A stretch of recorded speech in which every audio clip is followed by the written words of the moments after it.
Today at T-Mobile, I'm joined by a special co-anchor. What up, everybody? It's your boy, Big Snoop Deal Double G. Snoop, where can people go to find great deals? Head to T-Mobile.com and get 4 iPhone 16s with Apple Intelligence on us, plus 4 lines for $25. That's quite a deal, Snoop. And when you switch to T-Mobile, you can save versus the other big guys' comparable plans plus streaming. Respect. We up out of here.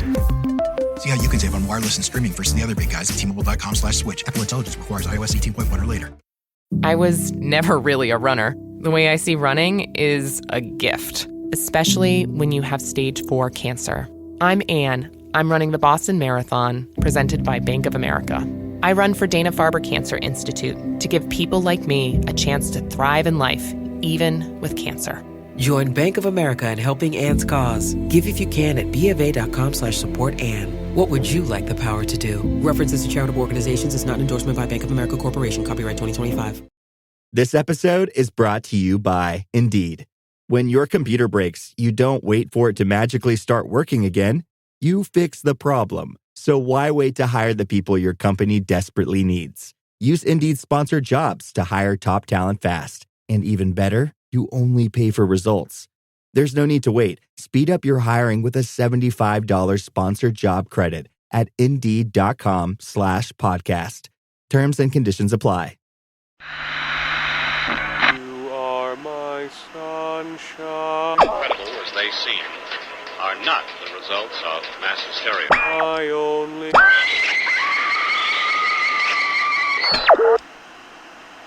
You may wish to adjust the dial. You are currently tuned into the wrong station.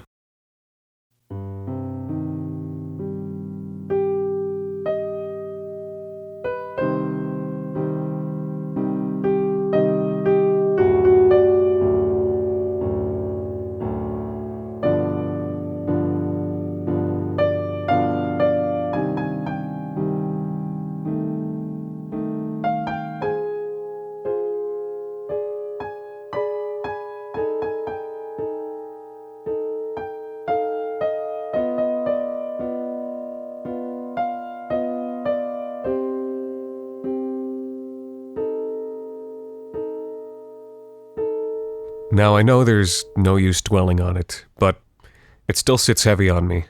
That I didn't ask him more questions, that I didn't spend more time with him at the end. But I think I'm ready to talk about it now. I'll piece together what I can recall, and what Dad told me, and what he told Mrs. Caldwell at the home, and I'll try and fill in the gaps. If you'd asked me a year ago, I might have said no, but enough water's flowed since then, and anyway, what good's a story untold? Alright. Now, I think you've heard some of my dad Leo's story before, so stop me if I should take a shortcut. But I think I'll start at the beginning, with the chirp of an 8th octave C, the rightmost and highest of the 88 keys. When my father was just a toddler, he'd tilt his head at the piano in his parents' living room, a bit like a puppy seeing his reflection in a mirror. It wasn't anything special, a Baldwin upright, oak, not maintained at all, not tuned. When my grandma Sarah opened the cover to play it, it was like she bared the teeth of a neglected mouth. All the keys had yellowed and some of them had chipped. But my father looked past all that, and the sound of his mother playing Debussy in the evenings would pacify him like nothing else. The arabesques would stop his tears and the preludes would close his eyes. But whatever spell the piano cast on Leo had no effect on his father. He'd wed a pianist, but this was nothing he took pride in. Never something he mentioned to his friends. And when he and my grandmother grew older together, you know how sometimes it is with another person when small fractures become fault lines. Well, eventually, he didn't bother hiding how much the sound of the piano grated on him. When he found his wife playing it, he'd make excuses. Demands, actually. Posing as excuses. Some days it was a headache. A heavy head, he'd moan. Other times he couldn't hear the radio news over the music. 2 rooms away, behind closed doors. In time, he'd give no reason at all. In time, a souring marriage couldn't explain him. Maybe the grueling shifts at the Don Valley Brickworks got to him. Maybe it was the misophonia, the sound rage he'd gotten after falling off a slope in the clay quarry there and cracking his skull.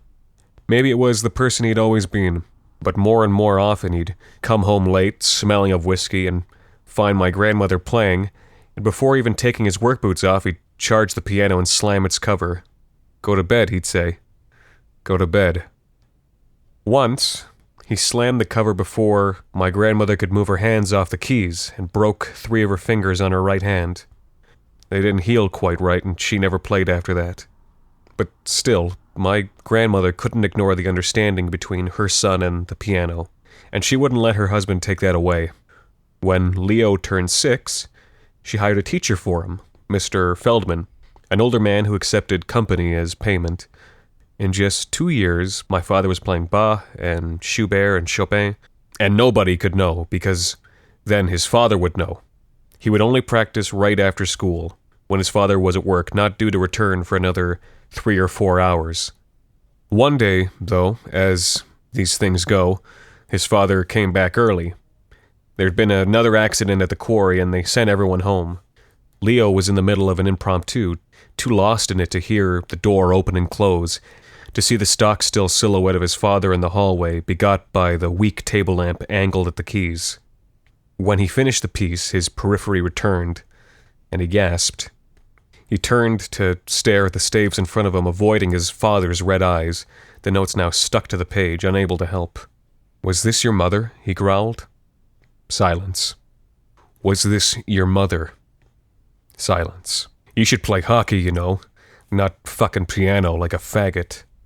Yeah, he said that.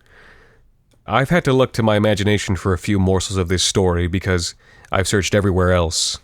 But I haven't imagined this part, and not the next part when my grandfather tore the book of impromptus and slammed the piano's cover, and with his calloused hands slapped Leo across the face with such a force that he fell off the stool and onto the parquet. The next day, the Baldwin upright was gone, and the next week Leo was gone too. Aunt Rachel, Grandma Sarah's sister, she lived an hour away, and her twins had just gone south to study. She agreed to care for him. It took my grandfather about a week to realize that his own son was missing, and he didn't much fight to get him back. But when he discovered that it was his wife's plan and that she'd hatched it behind his back, well, he made it so that after that she never left the house without wearing a big cloche hat tilted to cover most of her right eye. Leo saw her like that when they met every couple of weeks in secret at the grocery store, away from his father. He would tell my grandmother what he did at school and what he was learning on piano, and he would kiss her forehead above her right eye, and they would embrace for a whole rest. What consoled Leo the most when he left his mother, and not a month after that when he learned of her death, was the second-hand piano Aunt Rachel bought for him. In the love of his new home, my father continued to play, although his repertoire gradually changed. Maybe it was the memories it was tied to. A mother, yes, but also her pain. Or maybe he felt fettered playing classical music. But he went on to play more modern things, songs likelier to bring smiles to less serious people. Ragtime, jazz, show tunes, things like that. And you always knew it was Leo playing. He had his own rhythm, his own punch that everyone was crazy about. After finishing school, he'd perform at pubs and restaurants and hotel lobbies. His audition process one of a kind. He'd lie in ambush until the hired musician left, and he'd just sit down and play before the owner came to lock up. Some owners would have none of it, and they kicked him out too de suite. But many of them listened for a minute, and that's about all it took. They hired him right then and there, sometimes at the expense of the guy before. One evening, he's playing at the Melody Room of the Gladstone Hotel down at Parkdale. Romance on the High Seas had just come out. Maybe you haven't heard of that movie, you know. It's kind of ancient by today's standards, but I'm sure you've heard of its star, Doris Day. But there was a song she sang in that movie. It's Magic, a big hit back in that day. And Leo plays it, and before he even gets past the introduction, there's a cheer of recognition loud enough to startle him and make him turn his head while his fingers danced. And he sees a girl run up to the piano. A girl with the most striking hair, curled and flaxen, the color of straw. And she starts to sing. It took him the first 2 lines of the song to process all that, but come the next 2, he was already hers. She slurred some of the words and forgot a line or 2, but her voice made the bar go quiet on a Friday evening. Yeah, you guessed it. That girl was my mother. Claire. She'd visit the Melody Room every week and sing. Uninvited, but far from unwelcome. Leo didn't mind, of course, and neither did the guests. And after her third visit there, in a sentence he garbled completely, he suggested they perform together. She said yes faster than a quaver, and Leo never played alone after that. They were a treat by themselves, but together, they were magic. If things were different, they could have been famous beyond the city. I think I've played you one of their tapes before. The hiss makes it harder to tell now how good they were, but believe me, they were. So, half a year after they'd met, they got married. And then I was born. I gave them some grief as a kid, getting pneumonia all the time.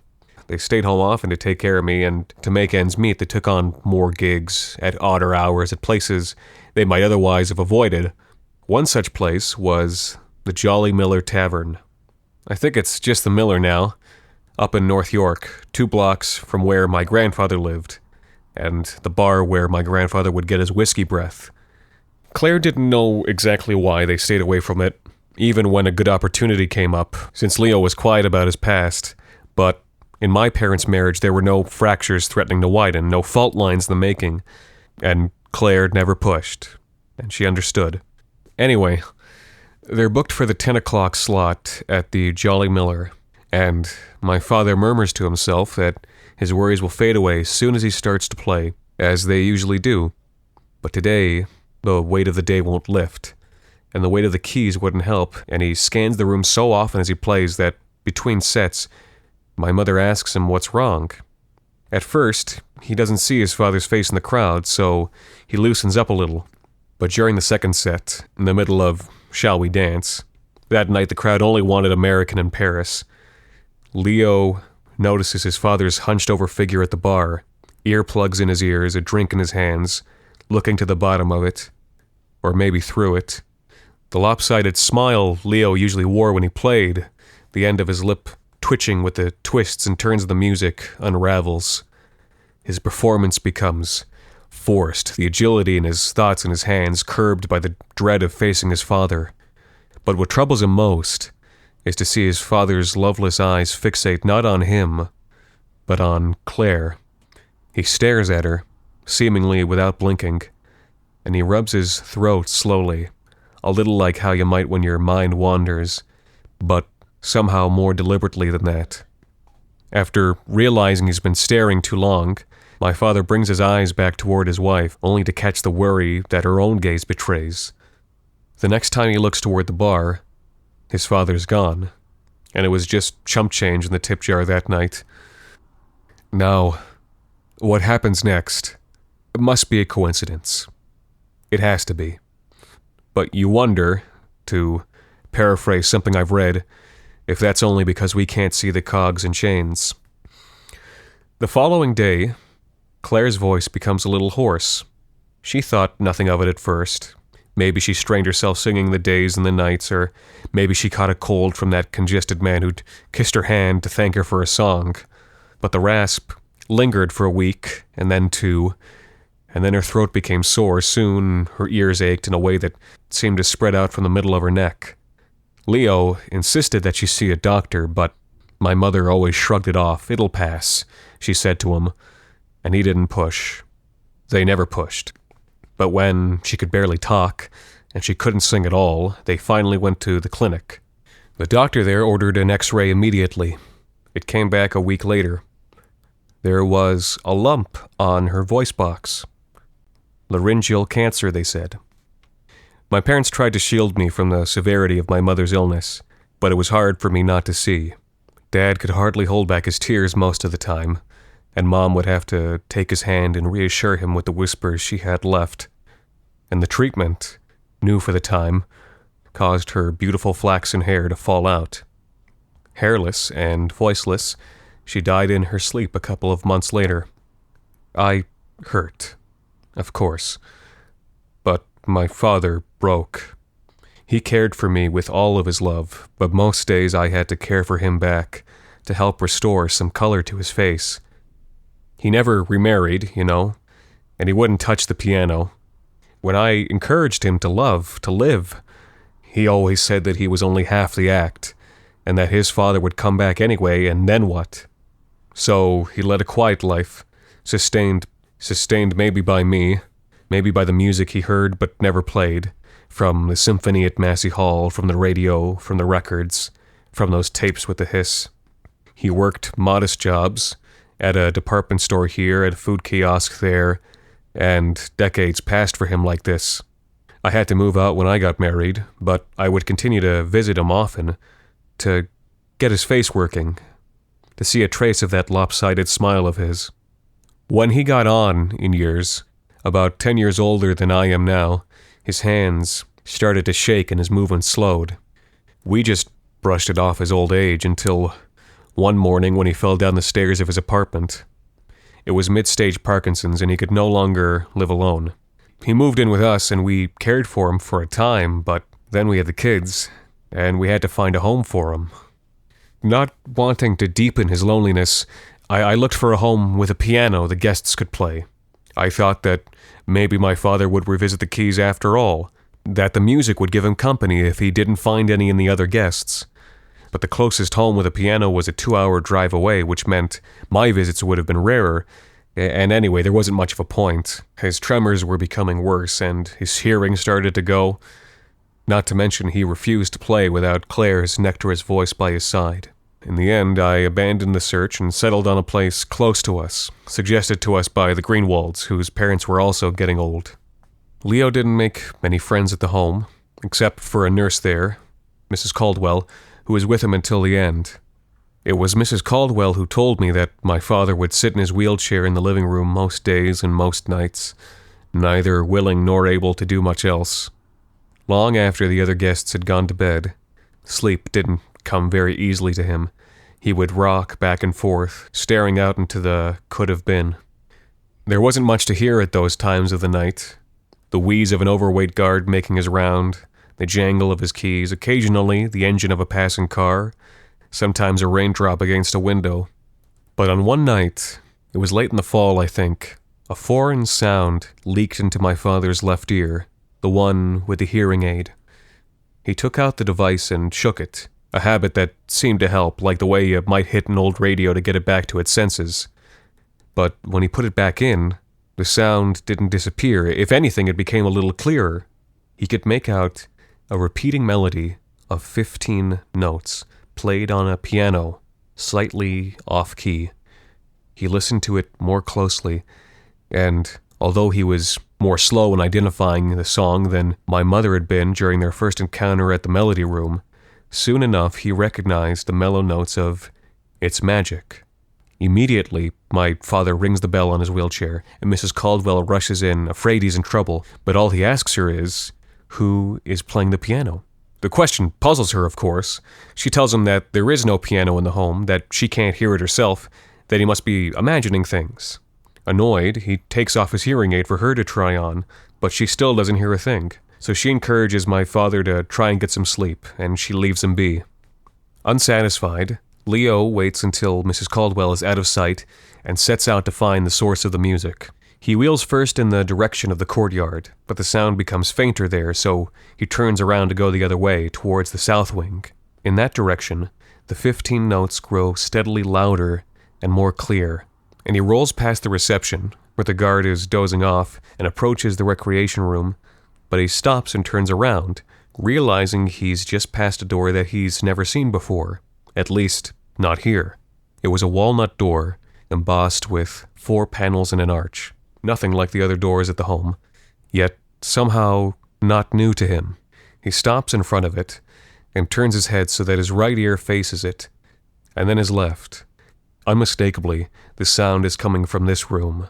As soon as he turns its doorknob with his trembling hands, the melody cuts out, replaced immediately by the heavy kind of quiet of a suburban nursing home in the middle of the night. He turns the doorknob slowly and pushes. It's a small room. The only thing there is an upright piano and a stool in front of it. A weak table lamp already on illuminates the keyboard.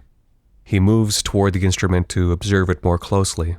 Sliding his hand along the top board, he removes a thick layer of dust and reveals the oak beneath it.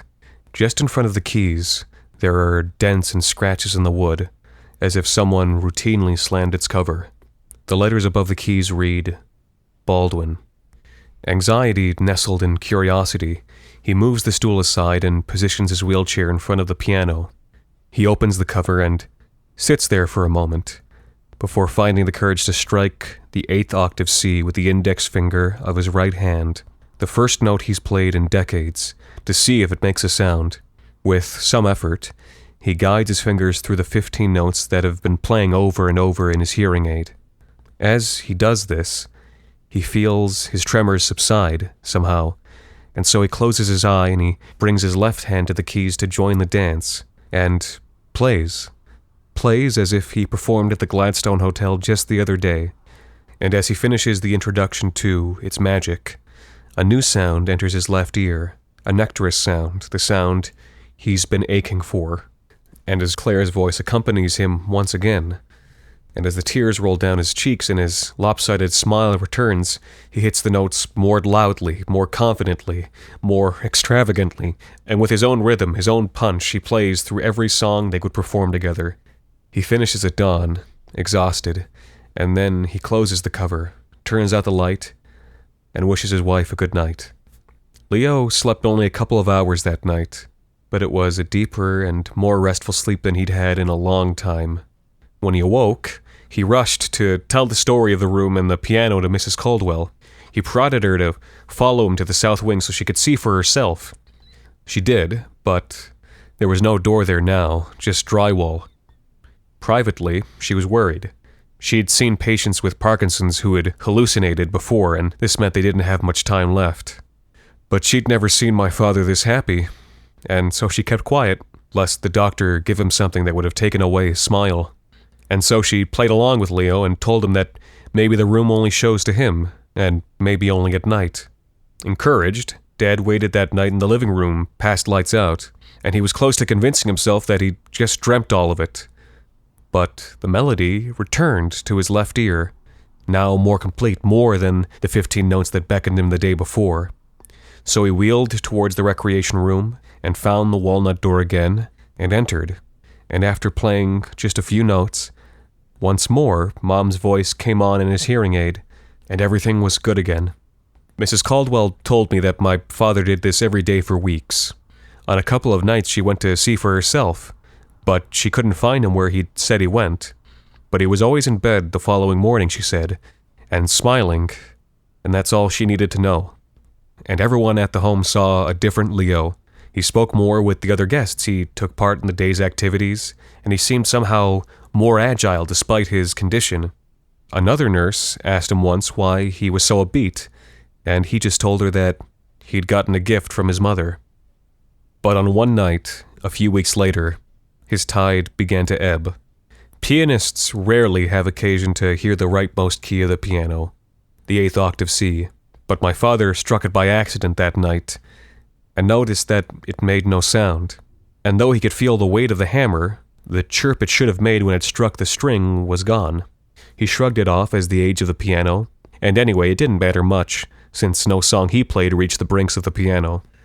But every following night, a new key would fail to produce the note it was entrusted with, the blight creeping from right to left along the keyboard. This troubled my father, but he didn't push. He never pushed. And soon he had to move an octave lower to be able to play his songs, and when he did, he noticed a strange quiver enter his wife's voice in his hearing aid. It became a little quieter, a little more hoarse. He told Mrs. Caldwell, distraught, that someone had to x-ray the piano, and she said she'd see what she could do, all the time worried to be feeding into his delusion. Leo returned to the room with a new dread every day, hearing the pitch descend and his wife's voice wane and sadden again. One night, having no help, he tried to lift off the top board of the piano to see if he could repair it, but it just wouldn't give and he fell off his wheelchair trying. Mrs. Caldwell noticed the bruises and warned him to keep away from that room, but he couldn't abandon my mother, not then. 72 keys later, he's down to his final octave, and the melody of It's Magic is reduced to an unbearable roar. Claire's voice in his hearing aid is barely real, and this time shaking it doesn't help. Afraid that the following night there'll be no music at all, he wants to stay past dawn and take in what's left. But as he plays, more notes fail, until he reaches the growl of the subcontra A, the leftmost and lowest of the 88 keys. And all he can do is repeatedly depress the key until that growl too subsides to dead air, or maybe a hiss. And so does my mother's voice, and his tremors return, and his smile unravels, and he pulls at his hair and stares at the sheet music rack, and on it now is a book of Schubert's impromptus, opened, except there are no notes on the staves, and he turns around to see a stock-still silhouette of his father, no older than him now, rubbing his throat deliberately, work boots still on, a cup of whiskey in his left hand, and a cloche hat in his right. And in the cloche hat there are droppings of curly flaxen hair, and his father says to him, "Go to bed." And in a sound rage he charges the piano to slam its cover, and my father rushes out of the room as quickly as his hands can turn the wheels on his wheelchair. Panicked, he depresses the bell repeatedly for Mrs. Caldwell, hoping it won't die on him too. She comes quickly, and he tells her in a soup of words and gasps and tears what had just happened. She wheels him to his bed, and sits with him and holds his hand until he sleeps. The next day she tries to wake him, but she can't. And that's when she calls me. And so, from a chirp to a growl, that's where it ends. It's an unhappy story, and you can see why I've held off on telling it. The doctors? They said it was a psychosis brought on by Parkinson's, like Mrs. Caldwell thought. But when I last visited the nursing home, I stopped by the south wing, just short of the recreation room, and I found a lock of flaxen hair lying on the ground. Maybe my father had kept it all these years, or maybe it belonged to another patient at the home. But you can't see the cogs and the chains, so you never know. You never know.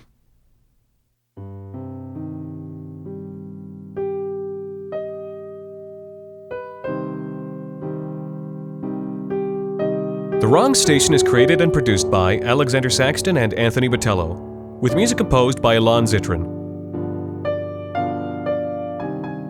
This week's episode, Cheveux d'Ilan, was written by Ilan Tzitrin.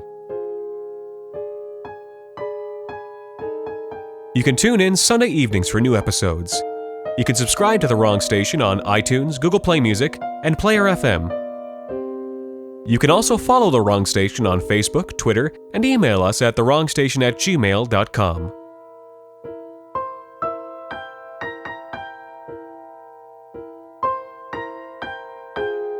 Until next time, thank you for listening.